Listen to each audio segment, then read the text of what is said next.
At sa panayam po ng GMA News kanina sa Embahada ng Amerika, sinabi po nito na aksyonan nila ang usaping ito depende po sa kahinatnan ng investigasyon.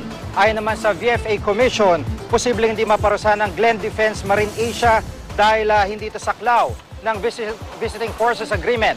Narito po report ni June Veneracion. Nagtatapon umano ng toxic waste ang lahat ng mga barko ng Amerika na dumaraong sa Pilipinas. Pero may mga patakaran na dapat itong sundin. Ayon ito sa VFA Commission, ang ahensyang naatasan upang bantayan kung sumusunod sa patakaran ang mga tropang saklaw ng VFA. Lahat ng mga barko, including our local commercial ships, no, they have waste.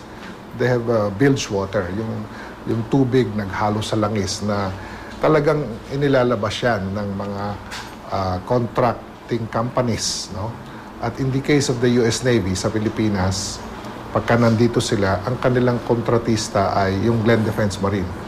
And they're supposed to dispose it according to international rules. Pero kung may paglabag man ang Glenn Defense Marine Asia sa pagtatapon umano ng toxic waste sa dagat ng Subic, hindi raw ito mapaparusahan sa ilalim ng VFA. Nilinaw ng DFA na tanging US military at civilian personnel ang saklaw ng kasunduan. Kasama dito ang mga sundalo at mga sibilyang kasama nila gaya ng Red Cross. Dahil third-party contractor ang Glenn Defense Marine Asia, hindi sila saklaw ng VFA. Since Glenn Defense Marine Asia Philippines Incorporated cannot be considered as U.S. personnel, clearly its acts as third-party contractors are not covered by the VFA. So let us allow the appropriate government agencies to complete its investigation into the matter.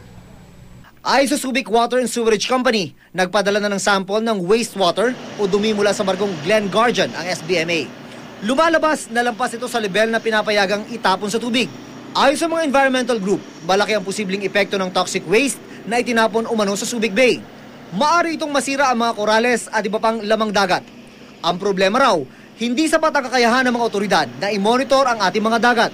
Hindi rin daw natin natitiyak kung nasusunod ba talaga ng mga barko ng Amerika ang mga pamantayan sa pagtatapon ng toxic waste.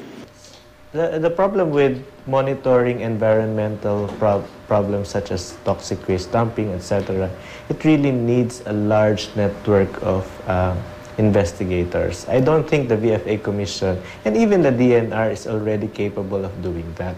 Mostly nagre-rely sila kung ano yung nire-report sa kanila. Ayon naman sa US Embassy, isasagawa nila ang mga kaukulang hakbang depende sa magiging resulta ng investigasyon. June Veneracion, GMA News.